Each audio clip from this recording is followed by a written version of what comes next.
We're filming. We're going, we're rolling. Okay. Welcome, folks. Excuse me.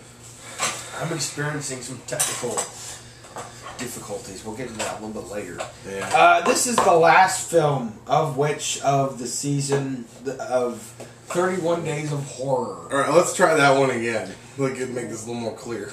What did I say? This is the last film of our 30-year Days of Horror. I did not say that. I said this is the last day of filming for 31 Days of Horror.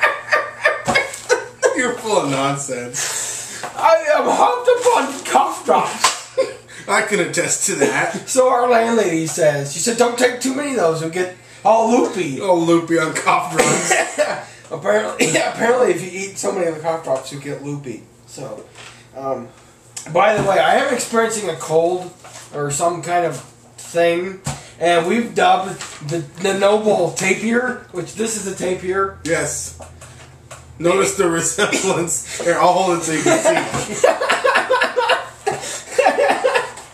It's a noble creature. It lives in the Amazon. It is our patron saint of colds and sinus infections. Yes, it has been dubbed.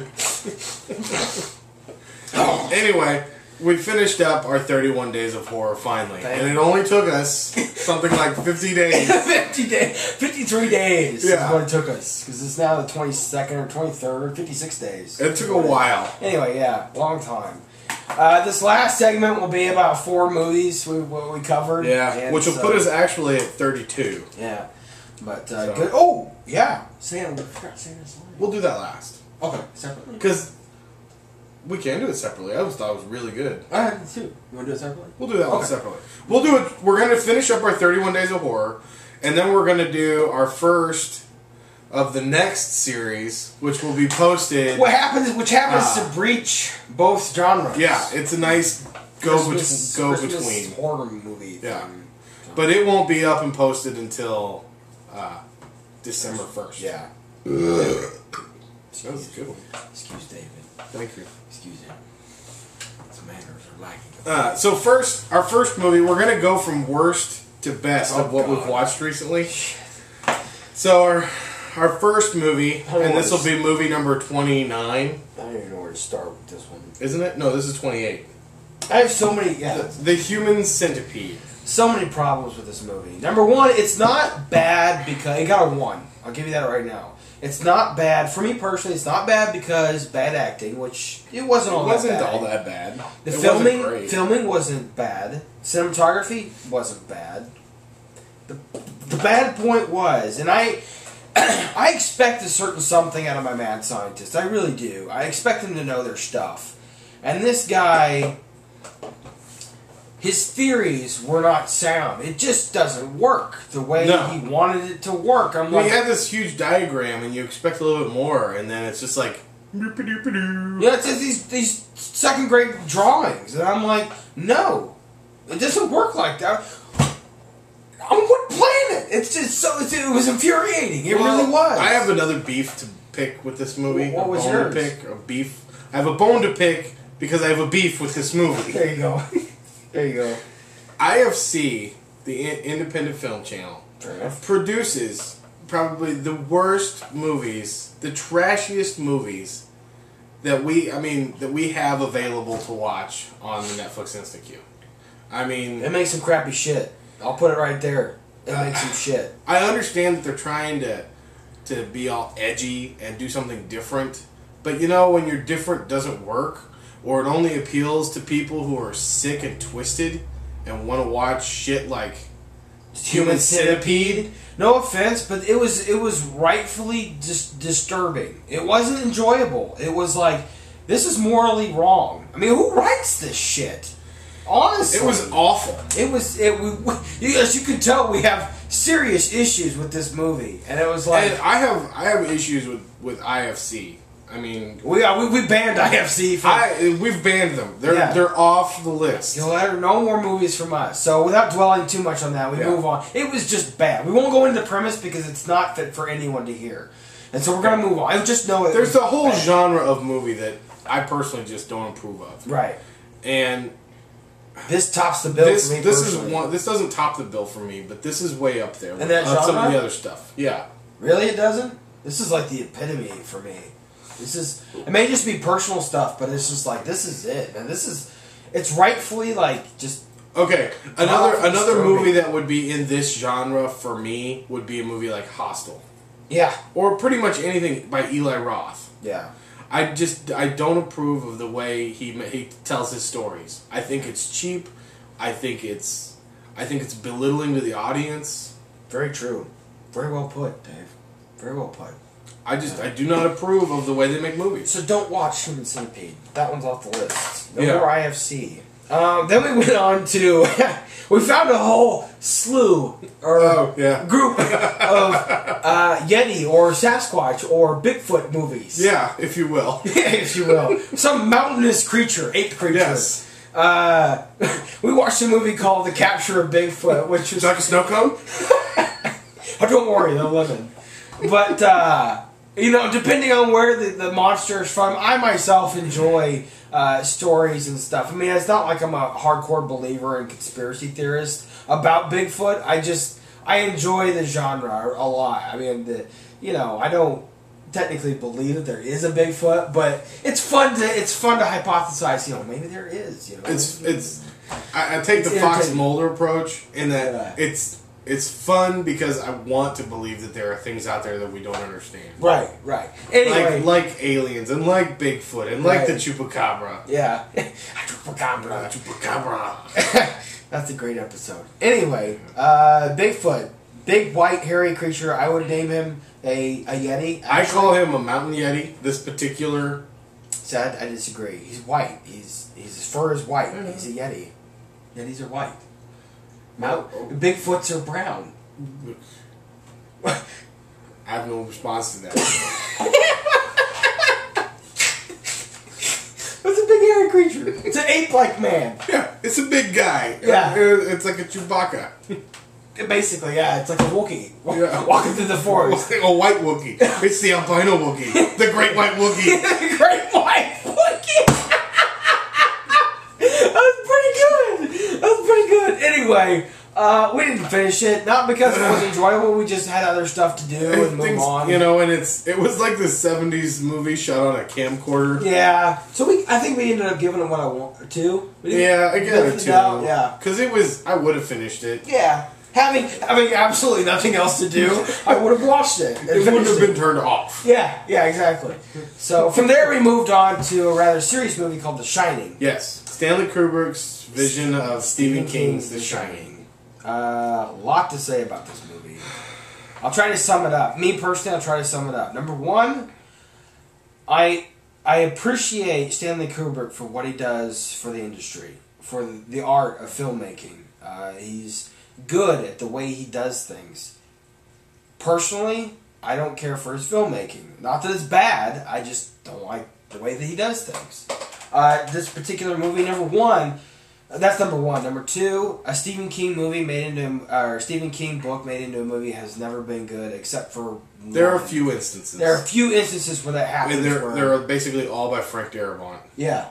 Well, I don't know who that is. He did Shawshank Redemption and Fair enough. Green Mile. Fair enough. Who did The Mist?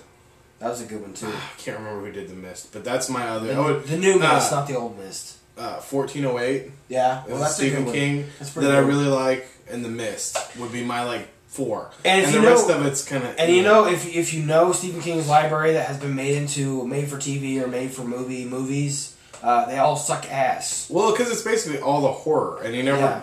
But The Gunslinger is coming out soon, so I'm hopeful for that.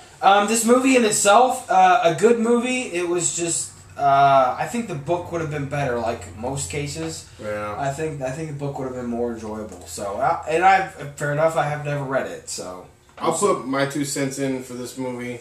I'm a big fan of Stanley Kubrick, and I love the way he makes movies. But there's a certain thing about the way he makes movies that is inherently boring.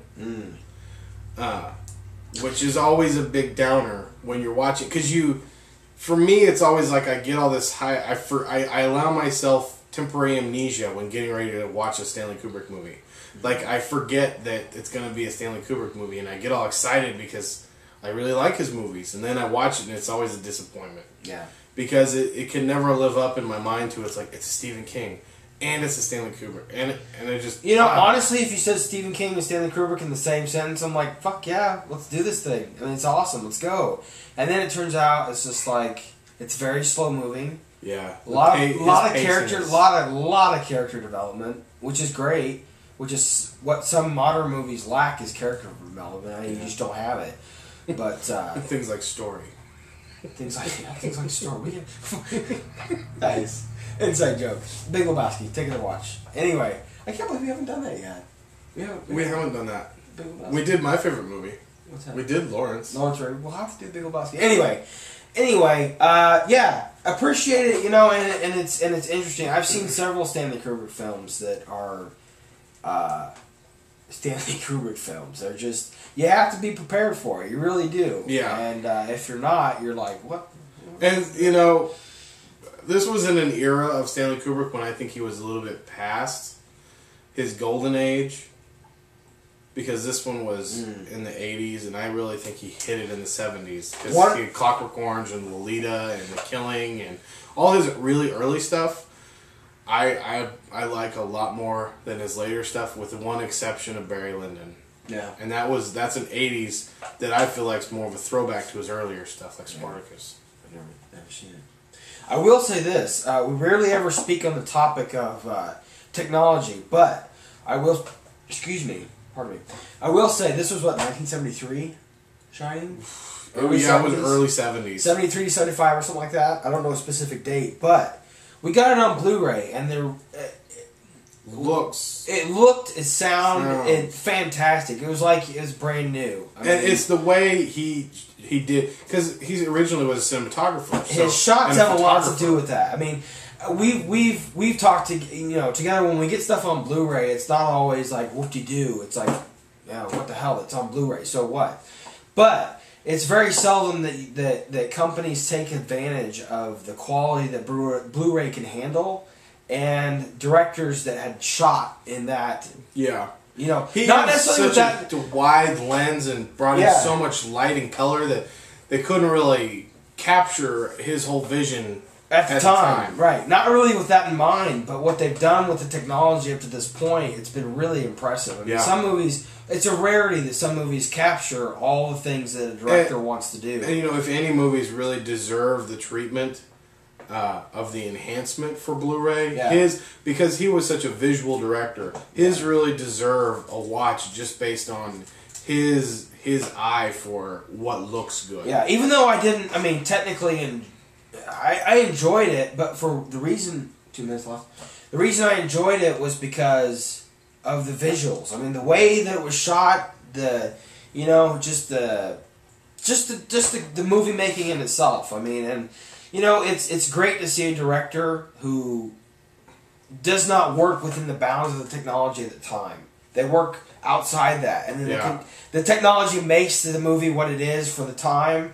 And then eventually down the road, I mean, there are a few movies that we've watched this far that have went beyond the boundaries of their time. Witch Arabia is one of those. Yeah. I enjoyed it, but it wasn't my thing. But I enjoyed it because at the time the guy shot in Vista shots. I mean, it's huge, enormous shots, just amazing. And you just don't see that anymore. And if they are, they're CG. They're not real. Yeah, they're not real anymore. Yeah, but enjoy the movie, check it out. Stephen King, read the book. Okay, we got about a minute and a half to go through our last movie. We have a minute. Friday the 13th. It was great. Yeah. A great slasher, 1980, Kevin Bacon. Seriously, we're not joking around. A great slasher. I'd never seen it. Which was a real shame. Yeah. Because a great slasher. Yeah, great movie. I'd recommend it to anybody. Stars. Human Centipede got a 1. Got a 1. Capture Bigfoot got a 2. Shining got a 3. 3 for me. And then I get Friday the 14th. And Friday the 14th gets a 4. A 4. So 1, 2, 3, 4. Take it. Take it or leave it. Take it or leave it. Peace out. Watch yourself some Friday the 13th and stuff like that.